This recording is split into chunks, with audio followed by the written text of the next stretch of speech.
A very warm welcome to all our panelists and participants to this ICWA webinar. We will now begin with session 1 on India and Africa enhancing cooperation on global issues.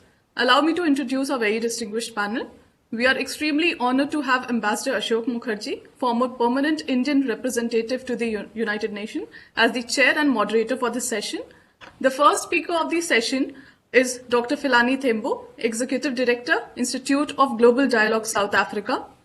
Our next speaker, Dr. Cyprian Heen, won't be able to join, but we have Mr. F.M. Ubi, Director of Research and Studies on his behalf from Nigeria. As the last speaker of this session, we have with us Professor CSR Murthy, former professor, Center for International Politics, Organization and Disarmament, Jawaharlal Nehru University, India. Before we begin with the proceedings, few customary housekeeping rules. The participants can ask questions by logging into the chat box at the bottom of the page. Click on the guest option, type your name, accept the terms and conditions, and join the discussion. The chair will take questions for discussion. Participants are requested to keep their questions clear and brief. With this, I would hand over the proceedings to Ambassador Asoke Mukerji. Over to you, sir. Thank you, Neha, and a warm welcome to you. After the inaugural session, which set a very upbeat and a very intensive agenda for this webinar, I think it appropriate that in this first session we will talk about India and Africa and enhancing our global partnership and cooperation. I would like to begin by thanking the Director General of the ICWA and his colleagues for hosting this significant webinar, and my very warm welcome to the distinguished panel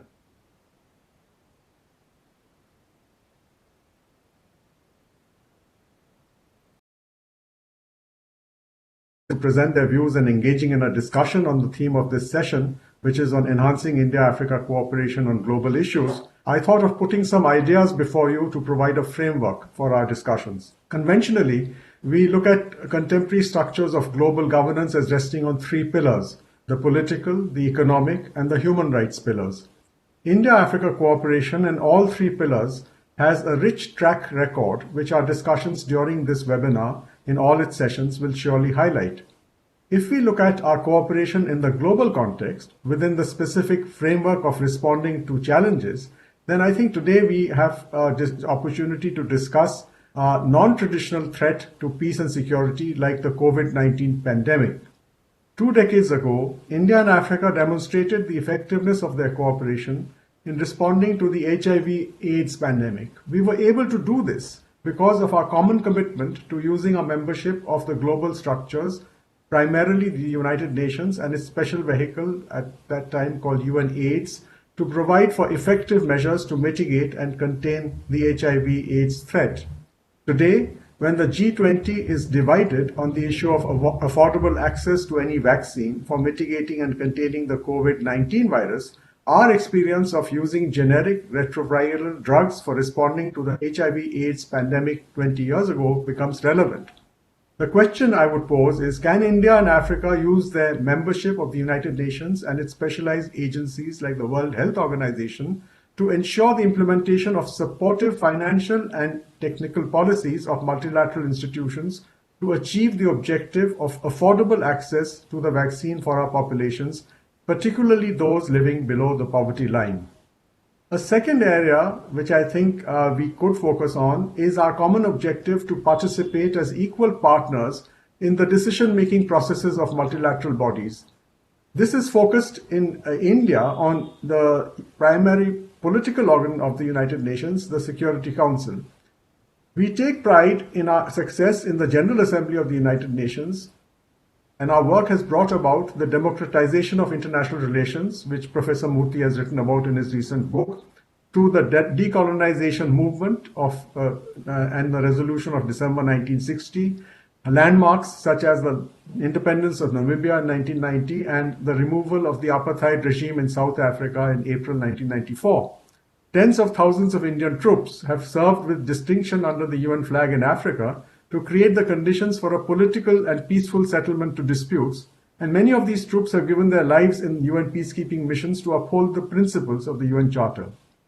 In 2015, India and Africa played a leadership role during the African presidency of the UN General Assembly to push for text-based negotiations to reform the Security Council.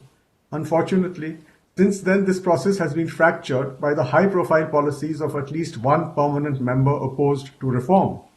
My question would be, can we revive the momentum for UN Security Council reform beginning from the 75th anniversary ongoing session of the UN General Assembly? As India's Prime Minister Shri Narendra Modi asked the General Assembly on the 26th of September this year, how much longer must our people wait before we can become equal participants in how decisions are taken by the UN Security Council? How can India and Africa achieve this objective together? A third area where India and Africa have major stakes is in the successful implementation of our ambitious global agenda for sustainable development, which has the eradication of poverty as its overarching goal and is driven by our proactive climate action agenda with joint initiatives like the International Solar Alliance and the new Coalition for Disaster Resilient Infrastructure.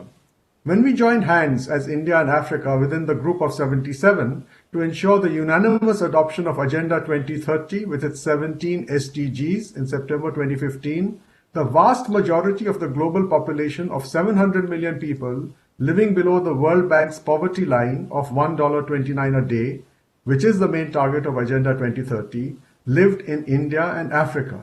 The biggest challenge today is to reach our common objective in an atmosphere of a breakdown of peace and security symbolized by an ineffective Security Council and continuing restrictions on the flows of finance and technologies, including the increased use of digital technologies and platforms for accelerating sustainable development. Today we are at a stage in international affairs when a major power has just course-corrected its path and hopefully reaffirmed its faith in and leadership of multilateralism. Can India and Africa partner in the emerging global coalition of countries that seek urgent reform of multilateralism? Can we work on the ground to ensure, for example, that the next head of the World Trade Organization will be the endorsed candidate from Africa? I think that these are the kinds of questions which our panelists may like to look at when they make their presentations. And may I now turn to starting our panel discussion and request Dr. Philani Mthembu to make his presentation. You have the floor, sir.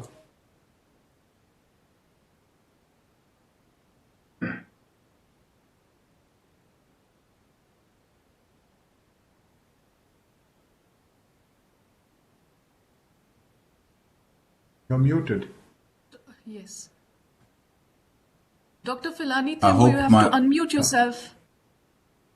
I hope my audio is fine. Yeah. Can you hear me? Yeah. Yes. Yes. Okay, perfect. Okay, thank you. I think there was just a slight delay in unmuting. Thank you very much for the opportunity to just share a few ideas on ways of enhancing cooperation between India and Africa, particularly in a changing international landscape. I think it's quite important to note that whilst there is definitely, we must acknowledge this course correction that is happening within the United States. I think it's also important to note that the new administration in the US is inheriting a world that has been altered, by the Trump administration. And I think this places greater pressure and responsibility on African countries and a strategic partner such as India to actually reshape and actually take forward a lot of the proposals that they had in terms of reforming multilateral organizations that they had prior to COVID-19. I think it was quite important to understand that countries such as the countries in Africa, but also India, have always seen multilateralism as very central to their international relations. And I think this is quite important in addressing the current challenges, but also in addressing the future challenges that we're going to encounter. I think what's important is that we must acknowledge the importance of Africa as a player on the international landscape. We must acknowledge the very important initiatives that have taken place within the continent in terms of consolidating and taking forward regional integration, such as the African Continental Free Trade Area.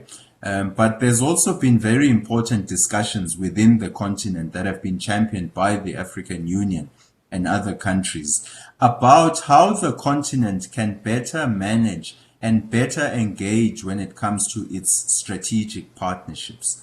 And of course, India is a very important strategic partner for Africa.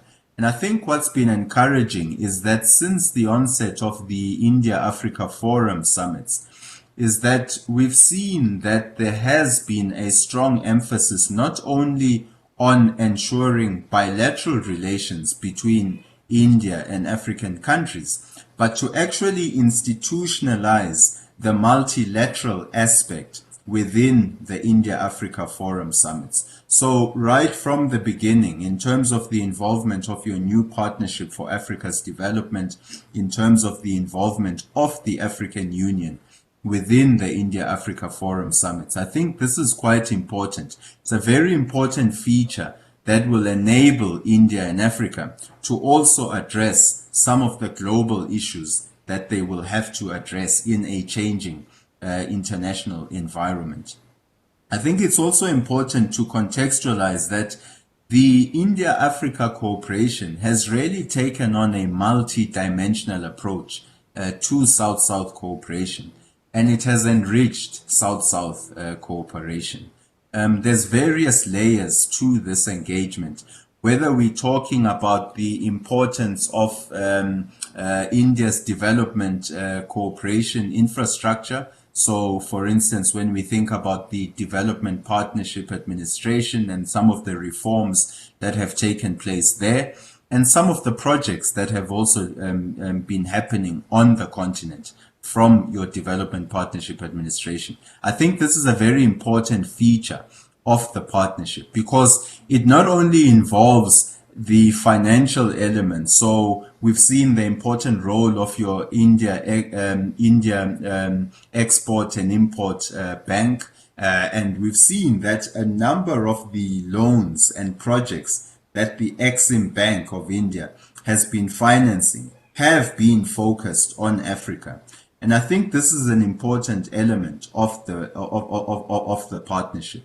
But we've also seen a very strong element of people-to-people relations in the India-Africa partnership. And I think this is something that contributes to the partnership moving forward.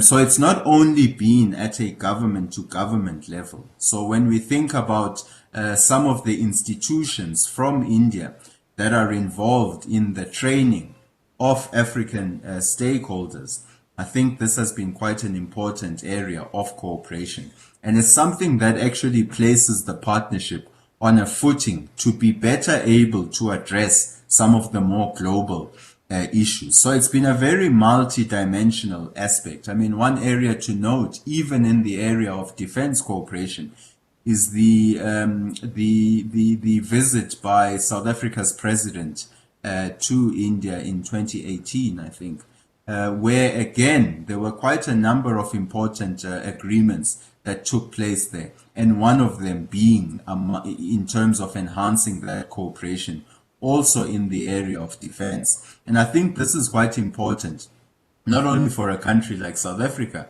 but also for many countries within the continent. Because if you look historically, many of the countries in Africa have been overly dependent on their relations with former colonies. They've been overly dependent on their relations with Europe.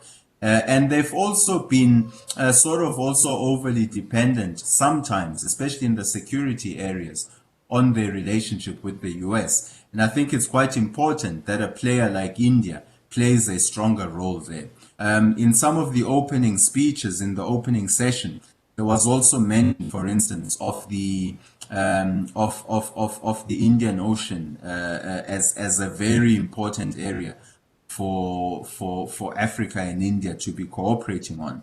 I mean, if you look at South Africa, we've got something that is called your Operation Pakisa, which looks at your at issues such as the ocean economy.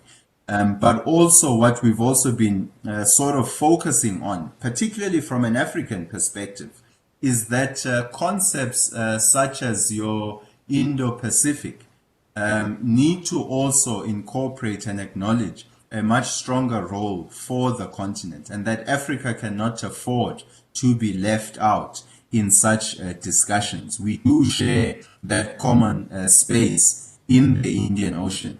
And I think moving ahead, we know that geopolitically, the Indian Ocean is going to be a very strategic theater moving forward. So India and Africa will have to definitely continue to enhance cooperation when it comes to that. I think also what is important in terms of India and Africa enhancing cooperation on global issues is that there's been a very good, I think, cooperation in the area of trade, particularly when it comes to discussions within the World Trade Organization. We've seen how, for instance, South Africa and India have put forward very progressive measures within the WTO, even when it comes to issues such as COVID-19, when it comes to distribution and access to a vaccine. And I think this has been quite progressive. And these are initiatives that are not only relevant for India and Africa, but these are initiatives that are relevant for the entire world. And that these initiatives be carried forward, I think is going to be quite important. I think before sort of moving towards closing some of my remarks, I'd like to focus on some of the lessons that we've learned from COVID-19 and how these can be taken on board in building greater resilience moving forward in terms of the partnership between India and Africa. I think what's been encouraging looking at India in terms of COVID-19 is that whilst, yes, you've got cases that are up and of course the whole world is dealing with the health effects of COVID-19, is that India is one of the few countries that actually have the ability to produce very important medical equipment within the country. And I think this is really something that we should not sort of take lightly, especially because from the African perspective is that COVID-19 has exposed the vulnerabilities of the continent when it comes to your global supply chains. And because of Africa's position within the geopolitical landscape, whilst it dealt well with your health effects of COVID, we've seen that the economic effects of COVID are hitting the continent, especially on a continent where 6 or 7 of the fastest growing economies in the world have been coming from Africa. And I think what this shows is that the continent is going to have to do a better job in terms of utilizing its international partnerships to build greater resilience, especially around your regional value chains. And there we can draw lessons in terms of how India domestically, but also in its own region, how it has also created value chains which have allowed it a certain degree of self-sufficiency and autonomy when it comes to dealing with the health effects of COVID-19. And I think this is an area where India and Africa can definitely cooperate more in future. What it will do is it will help Africa to build greater resilience. It will help Africa to also support the development of its regional value chains. It will also help Africa to attract more manufacturing within its particular regions. And that will be quite important in terms of implementing the African Continental Free Trade Area. I've mentioned earlier that I think in terms of trade, that India and Africa have cooperated quite well at multilateral fora. And this is another area, I think, where India can play a very important role in essentially supporting the continent to implement the African Continental Free Trade Area.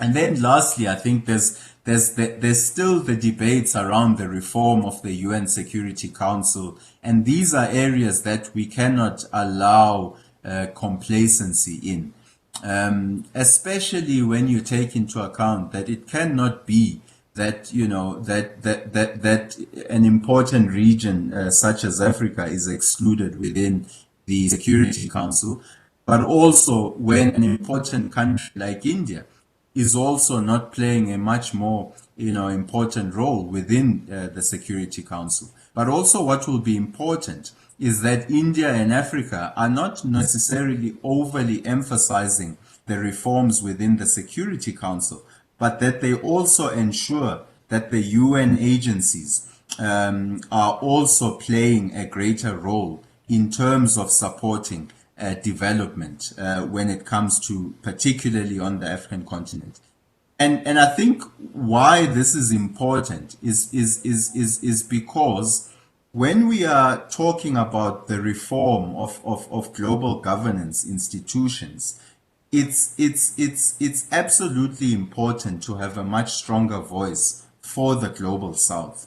But it's also very important to institutionalize some of the key tenets of South-South cooperation. And I think a perfect example here is what has happened, for instance, with the IPSA fund, India, Brazil, and South Africa, is that what these countries have created is an institution that is able to outlive any changes of government within their respective countries. And it's been able to institutionalize a developmental agenda, which remains very central moving forward, especially in terms of how the world would recover from a post-pandemic landscape. So the issue of international development will have to remain high on the agenda when it comes to India-Africa cooperation. And of course, that brings in your sustainable development goals. It brings in cooperation around Agenda 2063. So colleagues, just with those few remarks, I think I just wanted to highlight a few areas where I think India-Africa cooperation can enhance cooperation moving forward and build greater resilience in our own countries, but also in our respective regions. Thank you very much. Thank you. Thank you, Dr. Philani. It was wonderful to listen to you. Before I ask the next panelist to make his presentation, I would just like to offer one or two comments.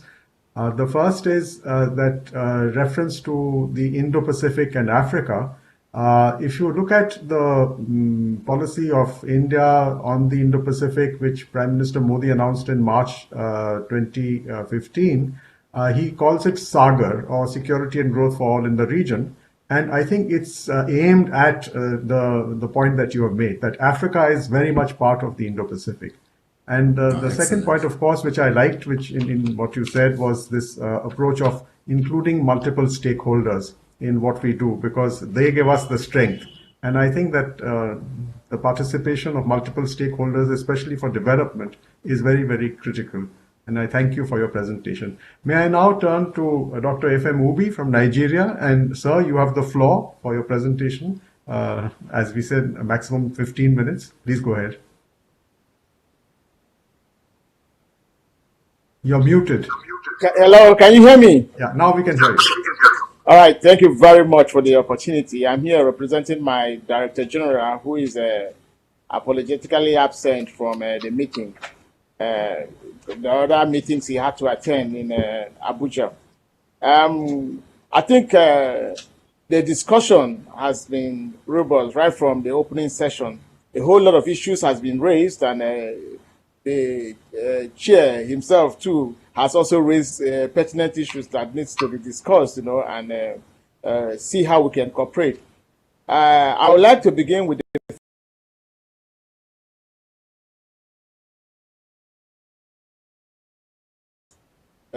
come of age. It has started right from much more, I would like to say, in the 50s, especially when a few African countries started getting independence. But the most important thing is, after realizing our relationship over the years. I would like to ask certain questions, maybe a question that the chair, how do we cooperate to achieve development? What areas of cooperation should be given priority? Because a whole lot of range of issues that we have to look at. Now, if you go straight into the history of our relationship, you find out that economically, trade between India and Africa countries continue to flourish. In the post-colonial era, Indian companies have opened and operated successful businesses in Africa, all over Africa. We have a lot of Indians in Nigeria, Indian businesses.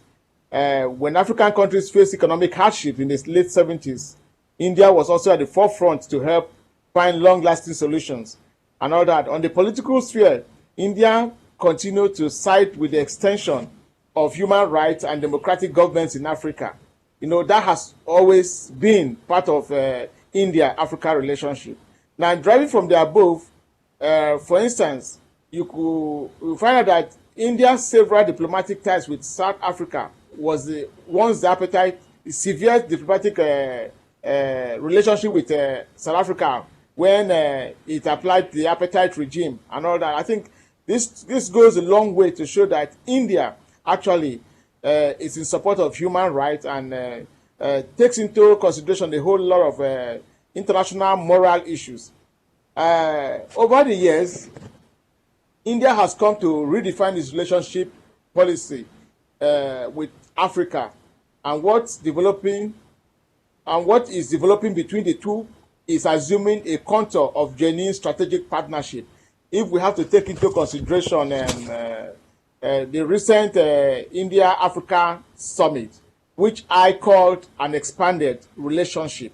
You know, the summit has actually expanded the relationship between the country and the continent, or between the country and countries within the continent of Africa. Needless to overemphasize that here.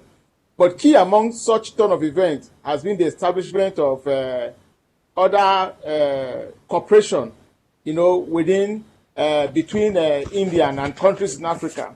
Now, I would like to say that in terms of cooperation between India and Africa, I'll look at it from two perspectives, bilateral and multilateral.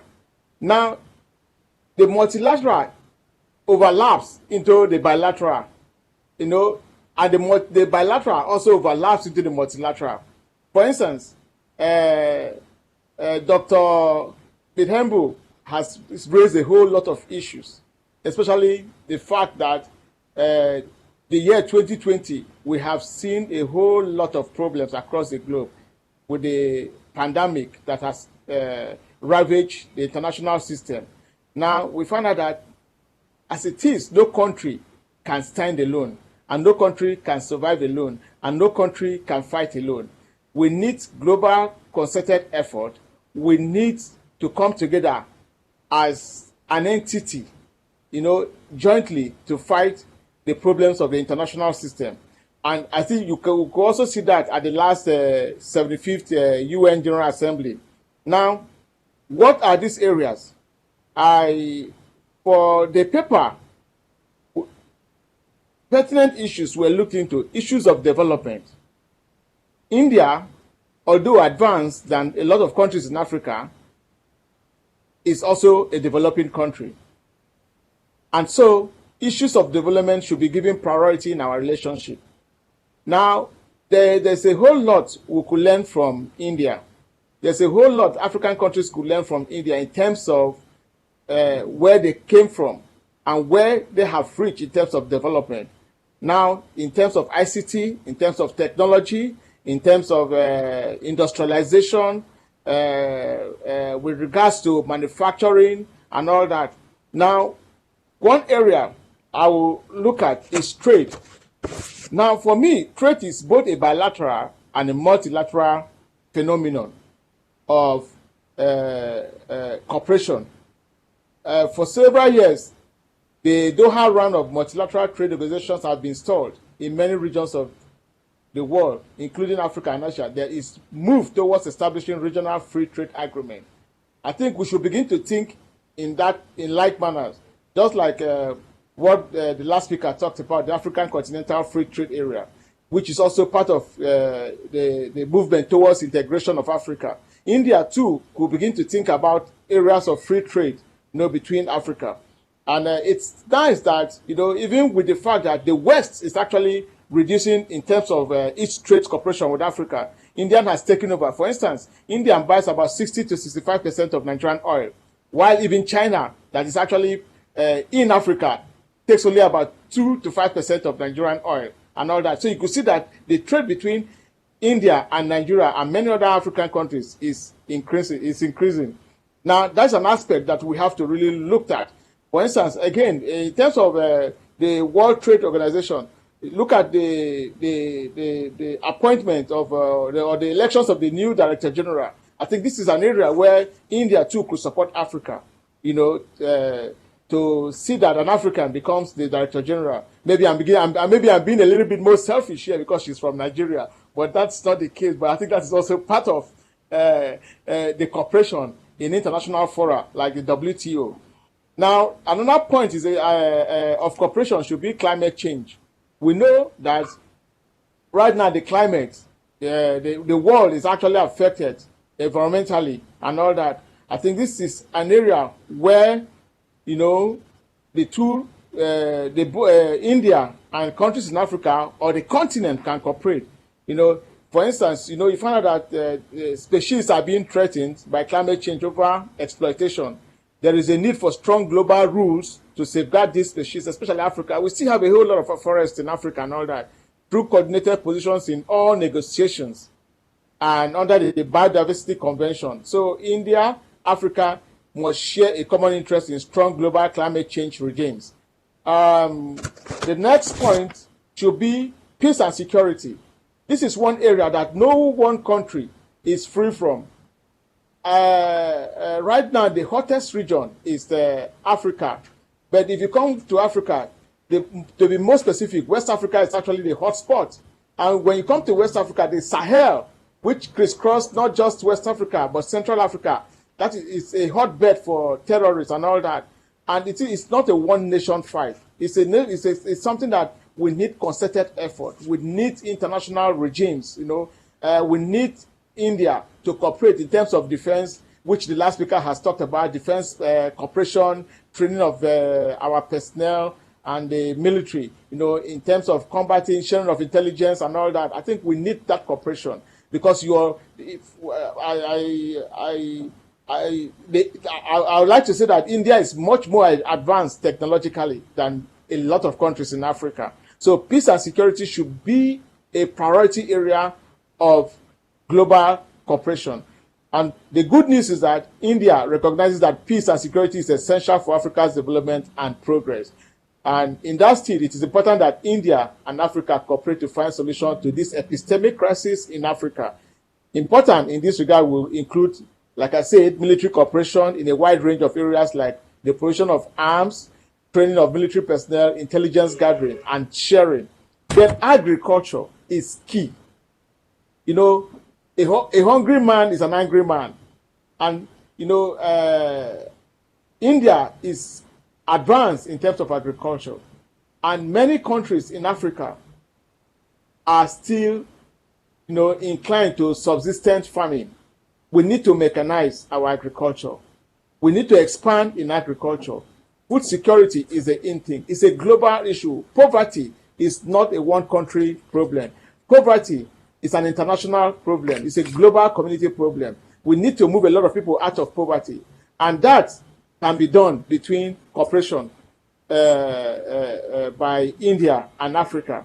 And so agriculture should be given a priority in terms of these areas. A lot of Indian companies need to come into Africa and invest in those areas, just the same way other people are doing, other countries. I would not like to mention names, but I think India needs to improve on that area. Now, importantly, I would like to talk about 3 other points, of cooperation, which is outsourcing and offshoring to Africa, to countries in Africa. Yes, there are a lot of companies in Africa owned by the Indians, but India needs to outsource more of its manufacturing, of its businesses to Africa. They need to offshore to Africa. That also creates ownership. It is important at this point that ownership takes a prominent place in Africa. Africa wants to be part and parcel of it. When you outsource and when you offshore, it actually gives life to the African continental free trade area. And so that's an area, that India should look forward to cooperating with Africa. Though that might be on a bilateral sense. I think individual countries could negotiate that with India. Now, technology and ICT, we are moving into the fourth industrial revolution, and Africa cannot be left behind. We don't have to leap. We also have to learn. We also have to be involved. We have to be partakers of the fourth industrial revolution. AI is taking over, and India is a masterpiece, just like any other advanced country in terms of ICT or technology. And so Africa needs to gain from that cooperation. We can't be left behind. We need to send out our satellites. We need to also use technology for crime control and prevention and all that. So I think that is key for the 21st century. That is key in our relationship in terms of global governance, in terms of global cooperation. And finally, which everybody has touched on, is the reform of the United Nations Security Council. I was on CCTV once, and CGTN now, and they asked me about the UN Security Council. And, I argued that it is not right for only 5 countries to determine the rules of engagement internationally. No, I think it is high time that the UN Security Council become democratic. We need a shift in terms of global politics. Now, more countries should be added. Countries from Africa, more countries from Asia should be added into the security, from Latin America and all that. And so that it will be. And anyway, in conclusion, I would like to also say that multilateralism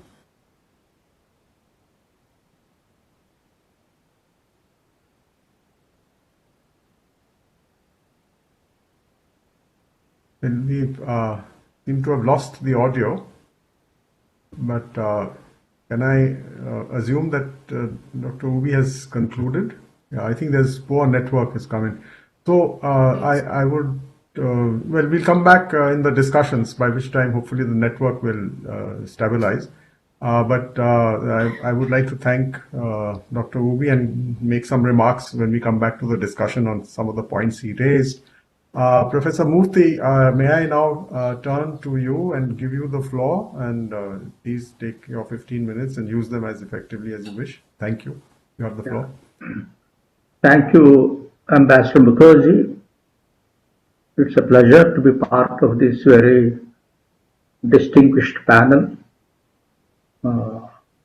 brought together to discuss some of the dominant concerns of the day.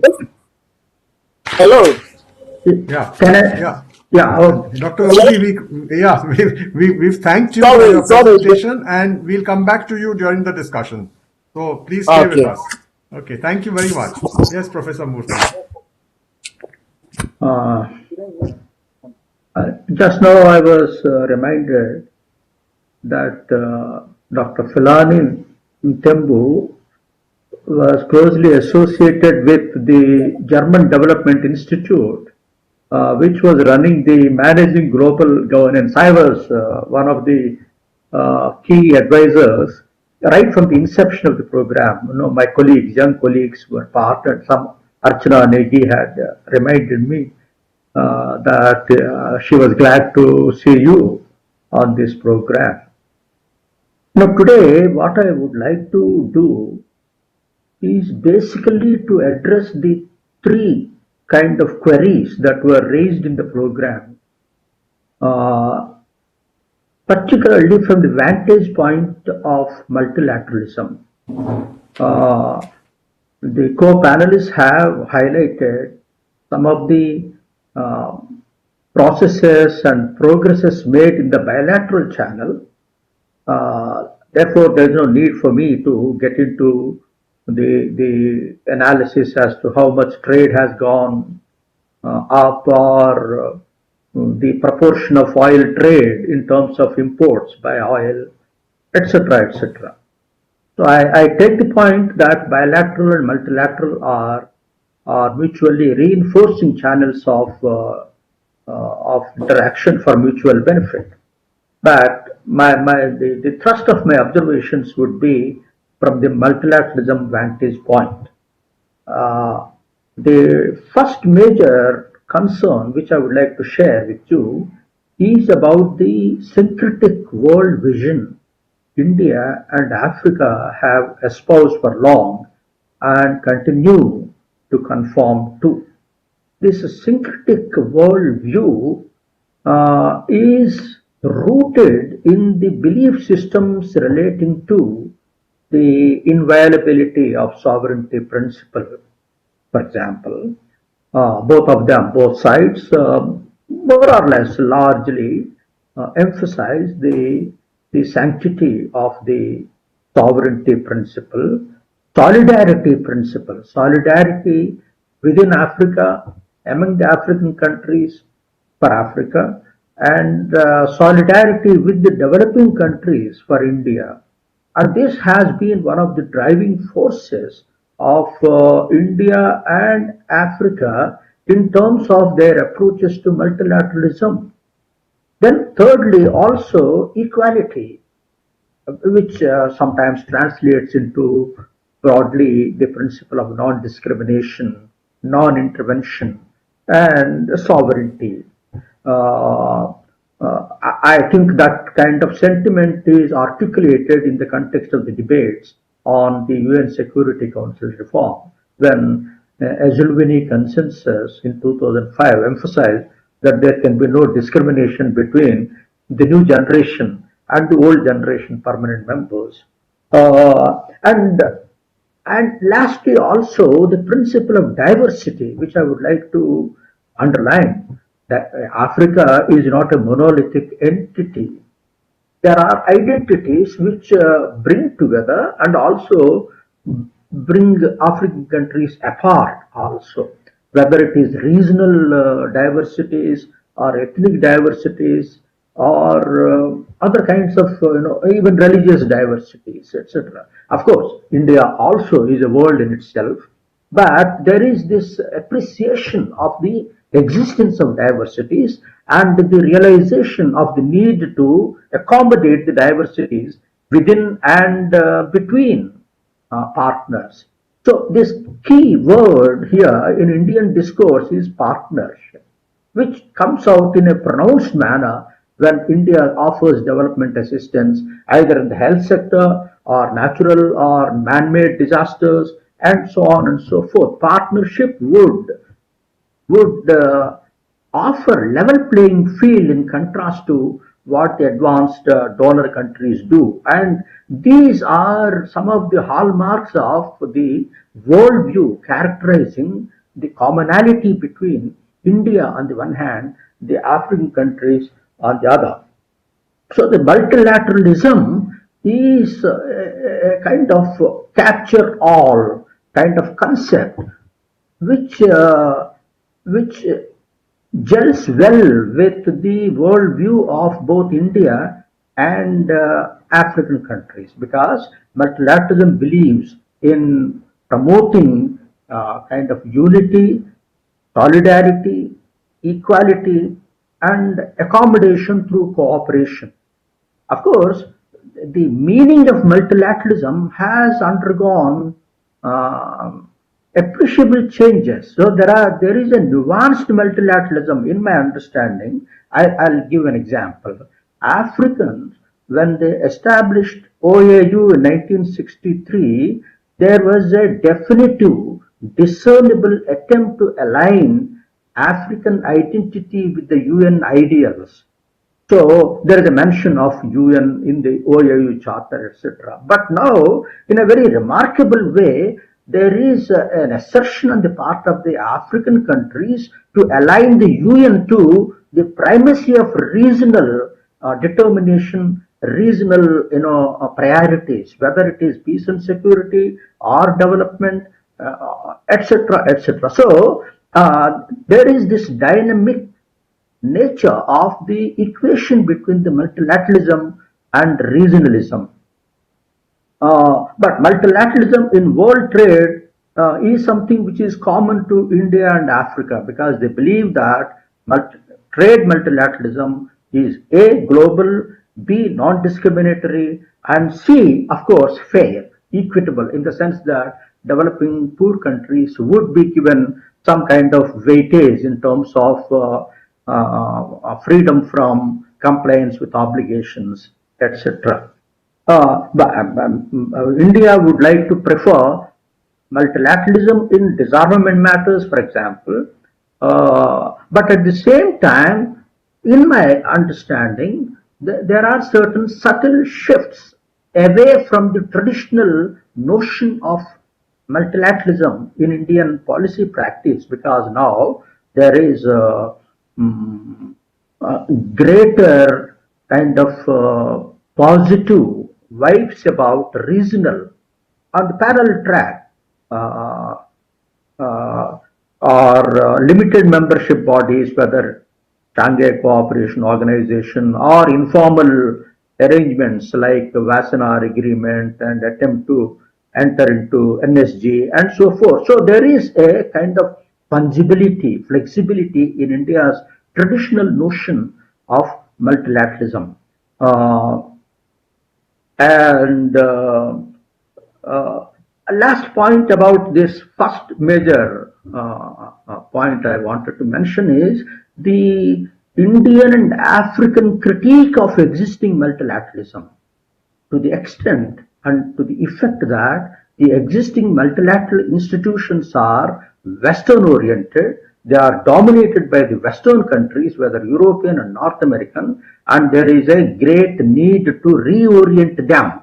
We cannot reinvent them given the limited capacity in Africa and India, but we have to reorient. I am not using the word reform. I will come to that a little later. So democratization of the existing framework of multilateralism is the need of the hour, and that is the kind of conviction India and African countries have held for long, especially since 1970s, when the call for new international economic order came in respect of Bretton Woods institutions and so on and so forth. Next major theme I would like to touch upon is the areas of India-Africa multilateral cooperation, including the decision making and outcomes. This is a kind of theme that was raised in the mandate mentioned in the program. I would quickly list some of them to front load the security and peace matters. Of course, peacekeeping is something which is worthy of highlighting at the outset. India is one of the not only stable but staying peacekeeping power. Some of the major African theaters of conflict, whether South Sudan contemporarily or Democratic Republic of Congo, I think it is inconceivable without Indian participation in those major. I came across some assertion in UN records that about 75% of Indian contingents are concentrated in 4 peacekeeping operations, including South Sudan and Democratic Republic of Congo. Little wonder the African Union, once in a thematic debate in 2011, African Union representative in the Security Council had said that India remains the exemplary reference point for international peacekeeping. I am not denying, in fact, India should celebrate the fact that of late some African countries have emerged as the topmost contributors to international peacekeeping. Not only that the African capacity has been enhanced in terms of regional peacekeeping with all kinds of difficulties, whether it is Darfur area and in other places, but the African countries like Ethiopia, Rwanda, which itself was a victim of major genocidal civil war in 1990s. So therefore, India and Africa kind of solidarity had flourished in the realm of peacekeeping, also in terms of the major training programs that happen. Incidentally, I visit the Center for UN Peacekeeping in Delhi, where numerous African soldiers, civilians who were intending to participate in future peacekeeping operations come and train. That is a living example of India Africa kind of partnership collaboration in the peacekeeping. Security, I think it is essential. I think the chair had referred to that. The primacy of non-traditional security threats that are acquiring greater importance and urgency, whether in terms of women and children as victims in international conflict. So there were so many resolutions that were adopted, beginning with the 1315 on women in peacemaking and peace and conflict resolution, or role of children. And someone has, I think, Dr. UB had mentioned about the organized crime, terrorism, the nexus between conflict and the crime in West Africa is so salient that it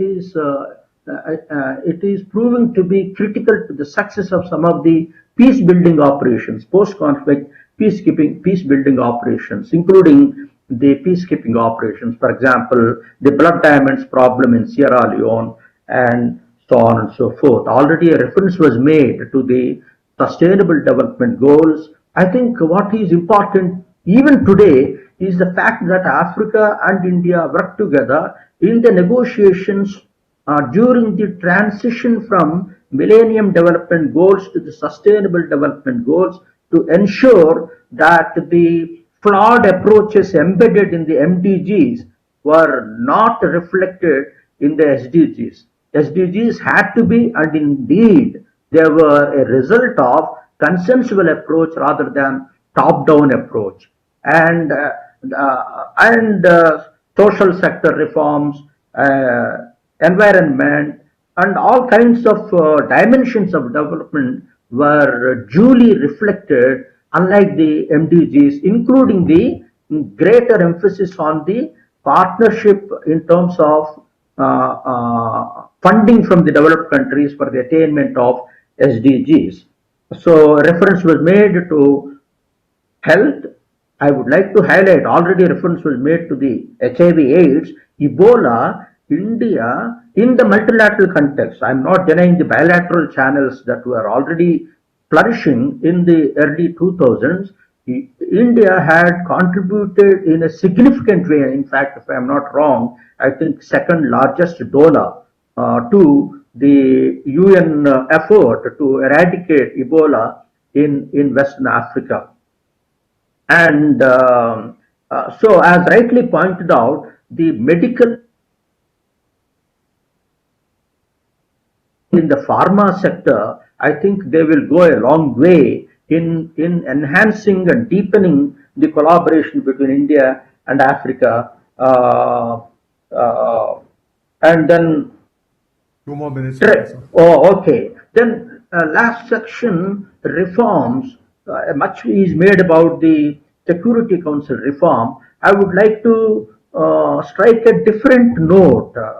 It may be a little unconventional to say so in public. I think it may be the time has come, in spite of the kind of green shoots emanating in United States, political green shoots emanating. I would say the time is far away from thinking about addition of permanent members to the UN Security Council. Not one permanent member. I would say there are sleeping cells in the camp of the permanent members who would not be comfortable with the addition of 5 or 6. Therefore, India and Africa, I would say, and Africa should be ready to consider a compromise on this as an interim measure. Yes, I am mentioning the word intermediate solution. Let us not stand on the ego. Let's go for a compromise. in the UN Security Council from January onwards, we'll have India, it will have Kenya, India, and have long and very beneficial mutual bilateral relationship. I am sure because Djibouti, which had contested against Kenya in June 2020, was propped up by China. In fact, it has exposed some of the divisions in African continent. I think there is a background to anticipate Kenya. I would say, along with Vietnam in the Security Council in 2021-22, in order to garner greater support for creative proposals for security in an expanded way, not just traditional security, but non-traditional security, and particularly in terms of working methods of the Security Council. For example, penholder procedure should be taken away, in part at least, to explore the creative potentials of India and African countries. World Health Organization, a lot is said rhetorically about strengthening the World Health Organization. But what do we mean by strengthening the World Health Organization? That is not clear either from India or Africa. Do we want to empower World Health Organization to take the initiative and declare the health emergencies? In fact, in 1970, I remember Guinea had objected to unilateral declaration of cholera emergency in that country without a prior notification in the national level. So there was a sovereignty question. Since then, the World Health Organization was disabled from notifying health emergencies. In fact, that is very relevant to refer to in the context of current COVID crisis, because China, unless China had notified, World Health Organization could not. So strengthening, which means that would India cede its national jurisdiction to multilateral institution? Would India, this applies to African countries also, would India enhance its regular budget contributions to World Health Organization so that World Health Organization would not depend on the other stakeholders, whether it is Gavi or Gates Foundation and so on and so forth, which India is very concerned about. So you can't have your cake and eat it too. You have to decide which, India. Ebola, World Health Organization reforms are concerned about the regional offices versus Geneva office. Ebola failure of World Health Organization in 2004-5 was because of the lack of coordination between African Regional Office of World Health Organization. And so reforms are a complex subject. It is not just a statement that World Health Organization should be strengthened, but there has to be some meat into our demand or desire for World Health Organization. Professor, last. I would skip World Trade Organization. There is a lot to be said about the dispute settlement system, which is in crisis. I don't think that the democratic regime will be very keen to contribute to the revival of the appellate body. I don't have time to elaborate on that. But the challenges to Africa-India cooperation, I would say, are threefold. One is the diversity becoming divergence in African continent on some issues. UN Security Council expansion is one issue. Divergence between India and Africa is one issue. On climate change, a reference is already made. So we should not put under the carpet the differences. There are differences. We should be conscious of those differences before we make an effort. Next is China. China is not just a dark horse. It's a big white elephant in the room, and its influence on Africa is so huge, let alone global matters. And therefore, India and Africa should consider very seriously how to de-link China so that India-Africa cooperation gets an independent boost without the damaging effort or strategy of China. Third, a reference is made to diaspora, very important, people to people kind of contacts. I think to refer to the Indian diaspora in Africa in relation to the West-based, Europe-based Indian diaspora deserves more attention, more support. Although I am conscious of the fact that there are some problems in regard to Asians in Africa, and it is true that some Asians, Indians would not like to be called Indians. They would like to be integrated into the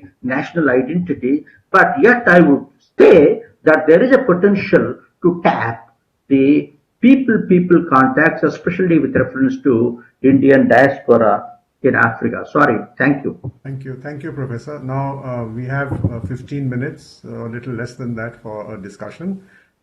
First of all, I'd like to thank all the panelists for having really made very interesting presentations. In the chat box, I find there's a question addressed to Dr. Philani, which is, how do you see the clash between China and the United States at the World Health Assembly in May 2020? Does the clash mark the end of the multilateralism of the past 70 years? Perhaps, not to waste time, Dr. Philani, would you like to respond to this question of the clash between United States and China in the WHO? And how does it impact on multilateralism? I think it would have impacted more on multilateralism had Trump been re-elected. But because he has not been re-elected, and pending, of course, all the disputes that are underway, then I think there is an opportunity to repair some of that damage. The US will definitely be looking to come back into the World Health Organization. And I think what's sort of become very important is that the stance of the US had become much less supportive, of course, of multilateralism. But I think we must also not lose sight of the fact that even under the previous administration of Obama, so here we're moving away from the World Health Organization, but if we think about initiatives such as your transatlantic trade and investment partnership that President Obama wanted to put forward, I think we also, before Trump came in, we were already seeing a US administration that was sort of balancing its role within the World Trade Organization and its sort of vision to create alternative trading blocks, almost at a region to region level, a transatlantic trading bloc, a trans-Pacific trading bloc. And they wanted to use that to reshape the international, trading landscape. So I think we must still be aware of that, is that even under a Biden administration, we're not going to get a wholehearted support of multilateralism. Countries from the South are playing a greater role in your multilateral institutions, such as your WTO, such as your World Health Organization. And it's going to be interesting to see how countries such as the US and other European countries are able to actually take on board the very important initiatives that are coming from the South. Thank you, Dr. Philani. And there's another question which is addressed to you, which is regarding the ongoing conflict in the African continent, like the recent one in Ethiopia, and then, of course, the older ones in Morocco and Sudan. What is the way out? That is the question being asked of you. How do you see these conflicts being resolved? The latest one in Ethiopia. I think that question fits very well with the theme of this panel, which is really, about enhancing multilateralism. And I think on the African continent, what we need to see more is a much stronger role, a much stronger connection between your African institutions, Pan-African institutions such as your Peace and Security Council at the AU, and your UN Security Council. I think this is one of the important areas that South Africa has been championing within the UN Security Council, is that you need to see a closer collaboration between the UN Security Council and regional institutions of keeping the peace. If we see that, then we need to capacitate, I think, African institutions to deal better, with conflicts. I see there is a mediation underway. There's been a team that's been sent to Ethiopia, particularly to help in terms of mediation over there. And I think what really you need is a stronger Pan-African institutions. And that's something that all of our global partners can actually assist on. Morocco is just another one where I think we need a much stronger voice from the international community in ensuring that that stalemate is actually resolved. But is that it's resolved in a manner that takes into account your continental institutions. And I think that's going to be quite important moving forward. Thank you. Professor Murthy, you had made a very interesting observation in your presentation on UN Security Council reform. And if I may take you up on that to explain, if you could, how would this idea of a compromise interim solution, which you have talked about, address the core issue of decision making in the Security Council, which is determined by the veto of Article 27, paragraph 3. Until that issue is resolved, no compromises will ever work on the ground, because decisions, no matter how much in good faith the other countries will come to the table, will eventually only be taken by these five. So how does the compromise interim solution address the issue of decision making? Because that's what Prime Minister Modi this time raised point blank in his, which came as quite a surprise to many. But he raised this issue, that how do you reform the Security Council without addressing how countries can participate equally in decision making? Could you elaborate on that? You're muted. Yeah.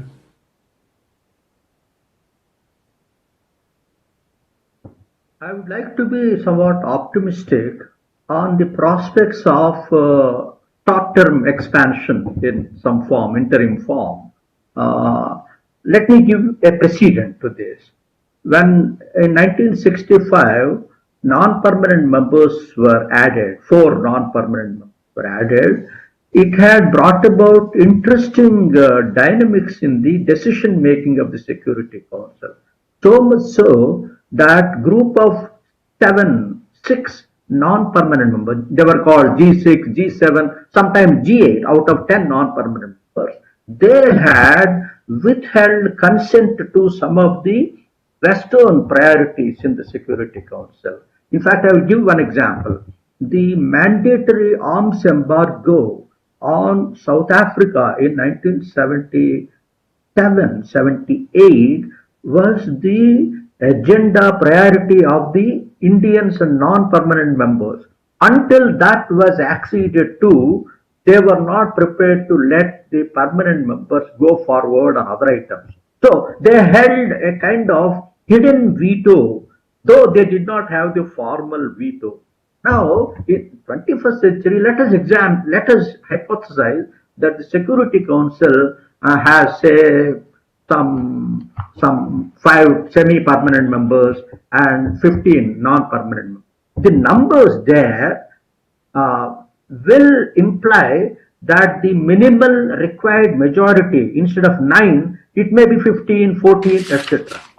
So there will be some collective cloud of the members other than the traditional permanent members who will wield significant influence on the potential of the permanent members to throw their weight around in the Security Council. So I would see some advantages in that, provided the expanded Security Council semi-permanent, non-permanent members are proactive and quite adept in the use of their diplomatic skills and sense of timing and ideas, the power of ideas. Thank So you. it has to be that, even if, let me also add, I'm quite cynical about the formal on paper veto power because the UK and France did not exercise. Russian Federation is hardly able to solitarily exercise veto power. There are some interesting developments happening in the history of veto exercise. Let us be conscious about the constraints of use of veto.